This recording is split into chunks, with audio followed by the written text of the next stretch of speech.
Harvey Mindus, a practicing psychologist and a professor at UCLA, is the author of a marvelous book entitled Laughter and Liberation, in which he points out that everyone seems to realize the importance of a sense of humor and agrees that it's one of our most valuable faculties. Thinkers, simple and profound, declare that the ability to see the funny side of things and to laugh at ourselves and our troubles is an asset of the greatest magnitude.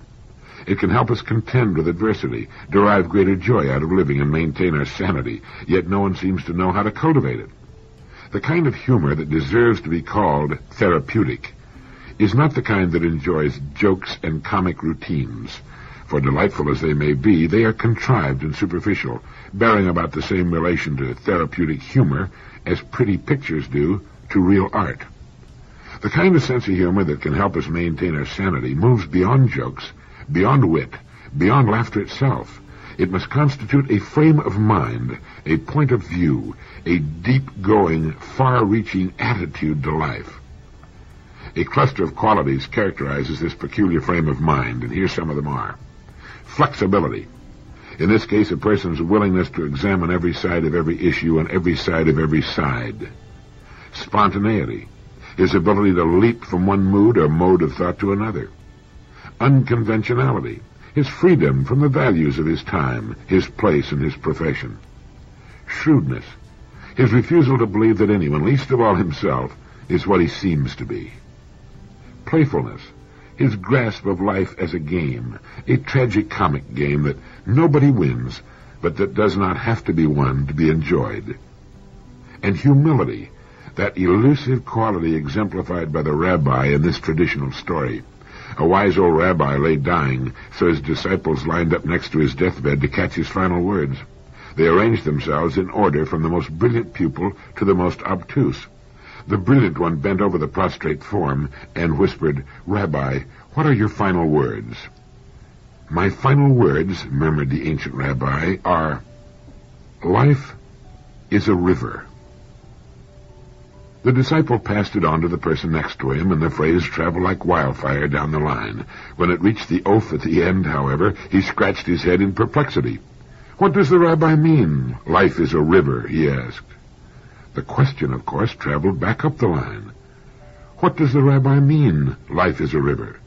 When the star pupil heard it, he leaned over again. "Rabbi," he implored, for the old man was breathing his last, "what do you mean, life is a river?" And the rabbi shrugged and croaked, "So it's not a river." A man who can shrug off the insufficiency of his ultimate wisdom, the meaninglessness of his profoundest thoughts, is a man in touch with the very soul of humor, and each of the 6 qualities contributes to the kind of sense of humor that is therapeutic. The 6 qualities are the kind of sense of humor each of us needs: flexibility, willingness to examine every side of an issue, spontaneity, unconventionality, shrewdness, playfulness, and humility. So how's your sense of humor these days? Do you know what typifies the healthy-minded, mature person perhaps more than anything else? To my mind, it's the simplicity of his needs. St. Francis of Assisi said, "I need little, and that little I need very little." If you'll think back to the truly great men and women of our time, and going all the way back in recorded history, you'll find that their lives were characterized by simplicity. Think of Edison, Einstein, Schweitzer, Gandhi. The list is endless, going all the way back to the great teachers of antiquity: Buddha, Socrates, Epictetus, Moses, Christ, all the truly great ones. And their lives were typified by their lack of the weight of possessions, their freedom from being owned by things, gadgets, gewgaws, junk. After his crucifixion, Christ left a robe and a movement that was to change the world. The possessions of Gandhi, following his assassination, could be held in one hand. Now they were all people who lived in the spiritual and mental realms. They were not concerned with their own earthly existence, and we cannot be like them. The completely ascetic life is not attractive to us because we haven't grown inwardly to the point where we can become a Thoreau or a William Yeats. But we can simplify our lives until we have them under our control instead of it being the other way around. Our highly industrialized technological society could not exist 6 months without the farmer. But the farmer could exist all his life and raise a fine family without modern industry or technology, although it would be admittedly much tougher on him. I'm glad we've progressed industrially and technologically to the point we've reached. It's great having the things we need in such abundance, but it's also good to decide upon what it is we need for a good and abundant life, because if you're not careful, it's possible for your possessions to own you. I was on a television show with Zsa Zsa Gabor many years ago, and noticing the enormous diamond she was wearing, asked her if she was afraid of being attacked and robbed, and she said no. A few months later, or perhaps it was a couple of years, I read in the paper that she had been attacked and beaten in an elevator of a New York hotel and her diamond stolen. It had not been insured. Now, all that problem and risk and ultimate loss because of going overboard on the size of a diamond. And a good question is, do I own the things I own for my own pleasure and convenience, or to impress those about me? Getting back to that maturity business, the really mature person couldn't care less if he or she impresses anyone or not. Sometimes people in show business have to go to extremes for publicity, and it's good for their careers. It's a good investment for them unless it endangers their lives and limbs. But if you're interested in making an assessment of your degree of maturity, look at the things you think are important in your life. The mature person carries his important possessions within. He or she isn't concerned too much about what others may think, nor does he or she need to make an impression on anyone. They see life in the world in a clearer, truer light. How many times have you heard a woman say, well, it's what they're wearing this year, which is another way of saying, this is the current uniform, or whatever they wear, I will wear. And men are just as bad. If the style is drooping Jesse James gunfighter-type mustaches, you'll see them adorning male upper lips from Maine to California. You'll see them in your rear-view mirror of your car and all about you on the street. Whatever starts out as something new and different immediately becomes the commonplace. The desire to copy others is so deeply ingrained in the human organism as to be a constant source of amazement, until you remember the wise words of our friend Jose Ortega y Gasset. It is the natural state of man to find himself disoriented in his world. He is seeking orientation, a path to follow. And if others seem to know what they're doing or where they're going, well, he'll quickly get in line. Few people in our society are sufficiently mature, sufficiently wise, to go their own way regardless of the ebb and flow of fads and fashions. Few women have the kind of inner composure and are sure enough of what they like to pick their wardrobes from their own likes and dislikes and wear them, not in spite of the crowd, but in the simple, independent desire to wear those clothes that most please them. It isn't a matter of men or women, it's a matter of human beings who have never developed a way of their own in the world. It isn't that the independent, free person wants to be an iconoclast and stand out as a character in the crowd, just the opposite. He doesn't care if he stands out or not. He doesn't need to stand out. He's content with his evolving self. He's growing, he hopes to get better, but he's satisfied with his progress. It's perfectly natural that the person who lacks inner direction will seek to find direction in a group of some kind. This is not to say we should not belong to organizations, only that we should try to find out what is important to us and go our own way, or perhaps I should say, grow our own way.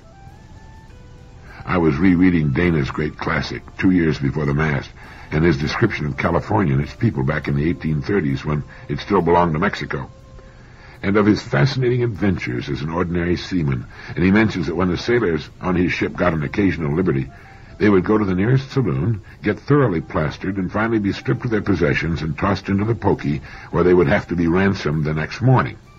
Now, he found it curious that sailors saw how fast they could become unconscious on their rare opportunities to go ashore. He, on the other hand, explored the countryside, met and talked with the people, learned the Spanish language, and kept notes in a journal that was to someday become a world classic and do much to raise the standard of living and the pay of sailors everywhere. He was the one man on the ship that didn't go with the traditional conduct of sailors, and he's the one that accomplished something. To be great at anything is to be a nonconformist. Mark Twain once said, whenever you find yourself on the side of the majority, it's time to reform. It isn't a matter of going against the trends of the time, it's simply a matter of going your own way. Norman Cousins, in an editorial for the Saturday Review, observed, "We have been concerned for some years with the lot of underprivileged people throughout the world, but we have yet to do anything for one of the most underprivileged of all, ourselves. We have more food than we can eat. We have more money per person than anywhere else in the world. With 6% of the population, we hold 80% of the wealth. We have bigger homes, bigger TV sets, bigger cars, bigger theaters, bigger schools. We have everything we need, in fact, except the most important thing of all, time to think and the habit of thought. We lack time for the one indispensable for safety of an individual or a nation. Thought is the basic energy in human history. Civilization is put together not by machines, but by thought. Similarly, man's uniqueness is represented not by his ability to make objects, but to sort them and relate them. Other animals practice communications. Only man has capacity for comprehension. Displace or eliminate thought, and the species itself has, well, as little claim on survival as the dinosaurs with their 4-foot skulls and the pea-sized brains. The impotence of the brute, alongside the power of the sage, is represented by thought. We seem to have no time for thought. The paradox, of course, is that we're busy doing nothing. Never before has so much leisure time been available to so many. Leisure hours now exceed working hours. But we have a genius for cluttering. We've somehow managed to persuade ourselves that we're too busy to think, too busy to read, too busy to look back, too busy to look ahead, too busy to understand that all our wealth and all our power are not enough to safeguard our future unless there's also a real understanding of the danger that threatens us and how to meet it. Thus, being busy is more than merely a national passion. It's a national excuse. The real question, however, concerns not the time or lack of it we provide for thought, but the value we place on thought. What standing does thoughtfulness enjoy in the community at large? What great works of contemporary literature assign importance to thought or make heroes of thoughtful men? Action, accumulation, diversion, these seem to be the great imperatives. We're so busy increasing the size and ornamentation of our personal kingdoms that we're unaware that no age in history has had as many loose props under it as our own. Interesting, isn't it? How much time do you spend in thought? How much attention to thought is paid in school, in the home, in your home? People yell that they want more. It's impossible to think with the mouth open. And as long as we live, we'll never learn anything of value when we're talking, or yelling, or demanding. What is needed, most assuredly, is more quiet, reflective, creative thinking. Lincoln once said, "The occasion is piled high with difficulty, and we must rise with the occasion. As our case is new, so we must think anew and act anew. We must disenthrall ourselves." On a national and individual basis, we need to define our priorities, organize them in the order of their importance, and attack them with creative thought, realizing that we need new solutions to new problems. We need to set aside a time each day for thought. I came across an interesting idea while reading in my office today. See what you think of it. What we have come to call the counterculture is actually an interlocking net of ideas for alternative living, different in crucial ways from the traditional middle class, and yet reflecting characteristically traditional aspirations. And this counterculture's progressively greater impact becomes a powerful motor for social change. Now, what it means is that the great changes in ideas of what constitutes a meaningful life are not so much an attempt to pull down the old traditional ways of living, but rather they are alternatives. They're experiments in alternatives, designed to find new and better ways of living in a more enlightened age. The key term today is alternatives, meaning articulated options beyond the realm of current practice. The younger people, often called the counterculture, are aware that the world they find themselves in today isn't going to win many prizes in the happiness and joy departments.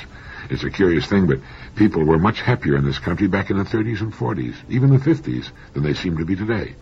Affluence has brought with it a pervasive dissatisfaction and irritability that didn't used to exist. Having more of the things they thought they wanted has not made people noticeably kinder, more unselfish, nor more cheerful than they used to be. In former days, it seemed as though everybody knew what he wanted. He knew what was important, what the priorities were, at least in his own life. Today, people appear to be rootless, drifting, aimless. They want more, but they don't seem willing to do more. Now, I'm not saying that all the ideas coming from the younger generation are good, but neither are they all bad just because they come from people under 25 or 30. The quotation I used earlier is from an interesting essay entitled Alternative Thinking by Richard Castellanos, which appeared in The Humanist and was adopted from his book Human Alternatives, published by Morrow. We will all certainly agree, I think, that we need some alternatives to war as a way of life, or rather death. We need alternatives to the carnage on the highway, to the choked ghettos of our city, to increasing pollution. You know, to Buckminster Fuller, pollution is nothing more than resources we're not harvesting. And I have agreed for years that the more reasonable solutions for pollution today involve not less technology, but more, regardless of added expense. It's impossible to turn back the clock, as well as undesirable. What is needed is to turn it forward, to find a human second wind. Freedom from some of the threatening forces with which we're faced today, and a renewal of interest, even excitement, with regard to man and his future. I'm delighted that we have this so-called counterculture coming up with alternative ideas for a more meaningful kind of living. It's as ridiculous and stupid for older people to attempt to disregard the ideas of those under 25 as it is for those under 25 to disregard the ideas and solid accomplishments of those over 30.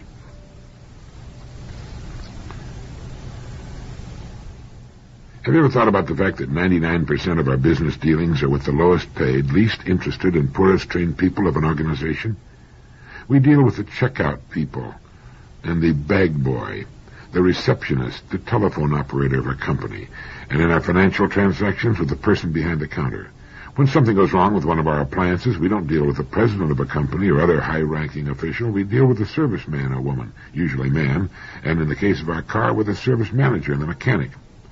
With the transportation company, well, it's the bus driver or the ticket taker. With the airlines, it's the reservation girl, the person behind the counter, or the stewardess. It's the same with virtually all of our myriad transactions. That's the way it has to be, of course, and for the most part, the people with whom we deal are fine people with a genuine interest in doing a good job. But in all but a very few notable cases, the great bulk of these fine people have not been thoroughly indoctrinated with the company's goals and problems, nor do they receive from the company material calculated to help them grow and mature as persons. Company officers will say the growth and maturity of these people as persons is their own problem and responsibility. And while that's regrettably the case, leaving people to obtain that kind of information on their own is to make certain that 95% of them will do nothing about it. And what the business community overlooks is that people are eager for growth, and that as they grow and mature as persons, that growth and maturity is reflected in everything they do, on the job and off. Few top corporate executives have any idea of the almost unbelievable latent force for growth that exists within the people they're now paying. With no increase in personnel, their present people can easily do twice what they're now doing, and perhaps a good deal more than that. Not because they're forced or coerced into doing more, but because they can learn the fun and interest and growth that can be obtained by bringing more of themselves to bear on their lives, all departments of their lives. The fact is that most people, including these top corporate executives, are operating on from 5 to 10% of their true capacity. They are, as Dr. William James of Harvard liked to put it, only half awake, and the great majority are getting by, as Huxley discovered, without too much discredit. The answer, in my opinion, is a steady stream of interesting educational material aimed at motivating a person to push back his mental horizons and see himself as an original, enormously creative and competent person with deep, largely unplumbed reservoirs of ability, even genius, which he has probably habitually failed to use, for the simple reason that to get by in our society, he doesn't have to. There's a perfectly natural tendency on the part of most people to pattern their lives after the lives of those by whom they're habitually surrounded. Lacking the kind of leadership they could have, they passively mold themselves, for the most part, into their existing environment. Poking around in the files, I ran across this item I'd clipped from an old newspaper. It's a United Press story, dateline San Pedro, California, and has to do with a family that inherited $200,000. What did they do with it? They blew it, as they put it, and today they're right back where they were before. The mother of 4 children, who lives with her husband and family in a rented home in San Pedro, inherited the money from her father's estate. It took 2 years for the lawyers to haggle and the government to scrape off its stake, the lawyers to divvy up as much as they could lay their hands on, and when the smoke cleared 1 year later, there was a sum of $200,000 left after all taxes and expenses. That's a tidy sum. Properly invested, it could grow into $1 million before too long. But they managed to go through it in just 1 year. When asked how they managed to do it, the wife replied, well, we bought cars and motorcycles for the 2 boys and a truck and a $2,000 hi-fi with all the components and clothes, and we put a down payment on a house, and the girls and I all had our teeth kept, and I had my breasts lifted, and, oh yes, we bought ski equipment, and we traveled. We put 200,000 miles on one of the cars in 1 year, and we all saw psychiatrists. It seems all that money pulled the family right together, and they grimly went about the business of unloading it as fast as someone could think of something to buy, and it was only after the money was gone that the recriminations began. As the briefly rich daughter of the deceased put it, we started fighting. They kept saying, why didn't we spend it this way? Why did you spend it that way? But they were there to spend it. If she had it all to do over again, well, she said, if our family was smart, we would have bought a few luxuries and invested the rest of the money. But did she honestly believe they'd do it that way? Nope, she said, I'd do exactly the same thing I did. I'd blow it. Well, I hope they had fun. It's their business, their money. But the day may come when they're a bit older that they'll start hitting each other over the head for not putting at least some of that loot to pasture, to grow for those important retirement years. The father could have avoided his daughter and her husband going on that 1-year spree if he had left a will and the money in trust for them. It would also have avoided the legal fees and the Uncle Sam's big bucket, and probably would have grown to $500,000 or so, with plenty of money still going to the daughter and her family, who could have gradually spent much more money for many more things over a much longer period of time, and still ended up well-to-do in their retirement years. Well, let's make sure we have a will. An attorney will help us draw one up so that what we leave will be disposed of as we think it ought to be. After all, it's our estate. I noticed that she mentioned last that they all saw a psychiatrist. Maybe that was their mistake. Maybe they should have seen him first. But it was their money. And as she said, when it finally came, it really wore us out spending it. We were just exhausted. In his fine book, Embers of the Mind, Scott Buchanan wrote, imagination is the medium in which all things are done. And I think it was our old friend Henry Miller who said, imagination is everything. And to paraphrase Kant, your imagination is the condition for the possibility of experience. I don't think we've given enough thought or attention to the importance of imagination. Under certain circumstances, imagination is a torment. We imagine all manner of terrors in the dark of night, before a visit to the dentist or physician, or when we're called on the carpet. The steer, as he walks toward swift extinction in the packing house, suffers no terrors of the imagination. The blow falls upon a creature experiencing only mild anxiety, perhaps in the presence of strange surroundings. But the condemned human being dies 1,000 times in his imagination. But while the imagination is a scourge, it's also our hope and joy, and, as Scott Buchanan said, it is the medium in which all things are done. It is the seat of self-fulfilling prophecy as we plan for the goal we've decided to reach. It's the autopilot of our lives, and it works all its life on problems. And here there seem to be 2 main classes of imagination. Those that concentrate on the problem and its possible dire consequences, and those that concentrate on the solution. Now, in the first case, life is a reflection of the problems on which the imagination is focused. In the second, it's a matter of solutions, of overcoming problems. We tend to forget that our opportunities are an exact ratio to our problems. I'm sure there are a few glaring exceptions to that, but it's generally true. The greatest and most successful industries are nothing more than those evolving solutions to problems. The illuminating and heating and cooking industries, the telephone, steel, automobile, and airplane, my bookshelves, my typewriter, my clothes, my home, they're all solutions to problems. Today, mankind is faced with towering problems, and his opportunities match them. Think of the hundreds of thousands of people who will one day be gainfully employed in the pollution control industry and in population control. Look at the growth of medicine, of the pharmaceutical industry. Billions of dollars will be earned in disposing of and recycling trash and garbage, all major problems. It reminds me of the old question, whenever there's something wrong, are you part of the problem or part of the answer? It was just some 9,000 years ago that we began banding together in communities and husbanding crops and animals. Since then, every time a human creature stopped what he was doing and got a questioning look on his face, his imagination was at work. And if we can do what we have done in just the past 100 years, there are no problems our imaginations can't solve in the future. Imagination is the medium in which all things are done. How are you doing in the imagination department? In the 19th century, Ralph Waldo Emerson predicted in his journal that American prosperity would go on to madness. And in Rene Dubos's Pulitzer Prize-winning book, So Human an Animal, he writes, "In the past, great prosperity has often damaged human values and generated boredom. The environmental crisis in the modern world indicates, furthermore, that mismanaged prosperity may destroy human life altogether." Prosperity is a strange and wonderful and terrifying thing where human beings are concerned. It does wonders for a nation up to a point, and the same goes for any organization of value. Prosperity means good health up to a point, and then it militates against good health. Cardiovascular disease has become a modern plague in the United States, with 20 other countries having longer average lifespans, for no other reason than the fact that too many Americans have grown too fat.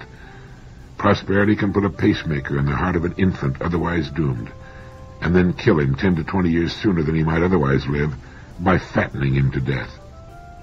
As a general rule, prosperity does not bring out the best in a people.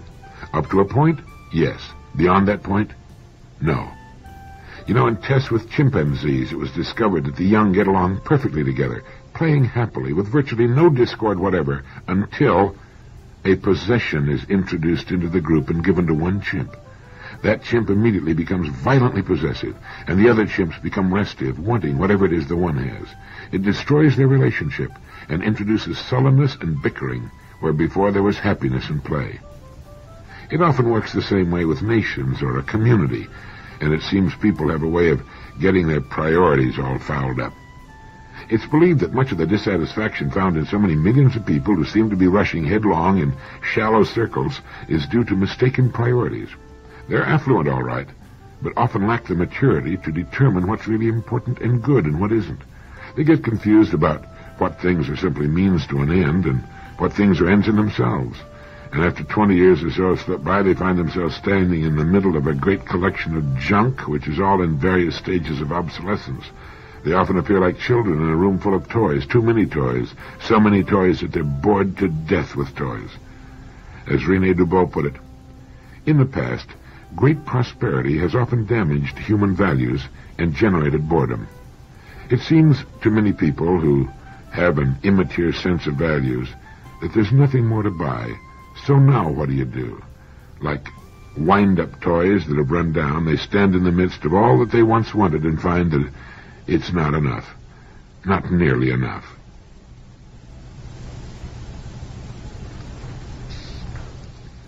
I want to share with you a letter written by a young lady, a senior at McLean High School. She writes, "I was raised as a virtually free American in Watts, a section of Los Angeles that has been called a slum by sightseers and a depressed area by sociologists. As a child, I never noticed. We had an overabundance of unsightly tenements, smelly pool rooms, dirty streets, and flying garbage, yet I never felt underprivileged, depressed, or deprived. To outsiders, my environment might have appeared to be miserable, but in all honesty, I must say that I was not aware of this. I can be considered fortunate because poverty never destroyed or even damaged my ideas or standards. Sociologists would probably label me as the privileged poor, and indeed I am privileged. But poor, I am not. Henry Ward Beecher once said, 'No man can judge whether he is rich or poor by turning to his ledger. It is the heart that makes men rich. He is rich according to what he is, not what he has.' We moved out of Watts, and 6 years later I began to hear rumors of what I, a person from a slum, was supposed to be. For the first time in my life I realized that Watts had been pictured in many people's minds as a 20th century Tobacco Road. This was after the riots. This was when mass media began to degrade not only Watts, but all lower middle-class communities as well. After the riots, scores of projects were started. Everyone thought he knew the answer. They thought the answer was money. The money began to pour in, trying to force upper middle-class standards on a lower middle-class society. The front-page headlines told of how the people didn't have the money to buy the necessities of life, yet they'd existed, survived, and lived for many years. As time passed, the people began to believe the stories themselves. They no longer wanted to live happily as they had in the past, not luxuriously, but contentedly. Now they saw themselves as others saw them. They felt cheated and left out. The more money that poured in, the more money was needed to satisfy this new thirst. Now Father can go to work and feel like a slave for 8 hours a day, and Sis can't go to school because her clothes aren't good enough.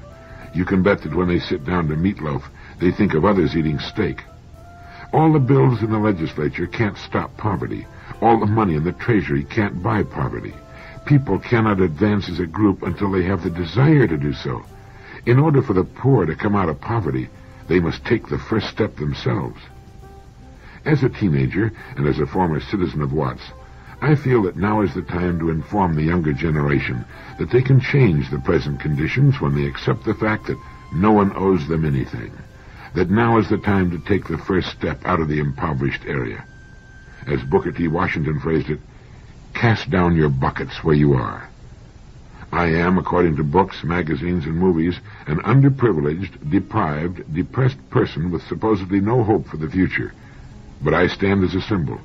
You can be what you want to be, not disregarding your background, but quite often because of it. This high school senior ended her letter by writing, "But I stand as a symbol. You can be what you want to be, not disregarding your background, but quite often because of it." I hope this girl's letter gets wide dissemination. Thank you.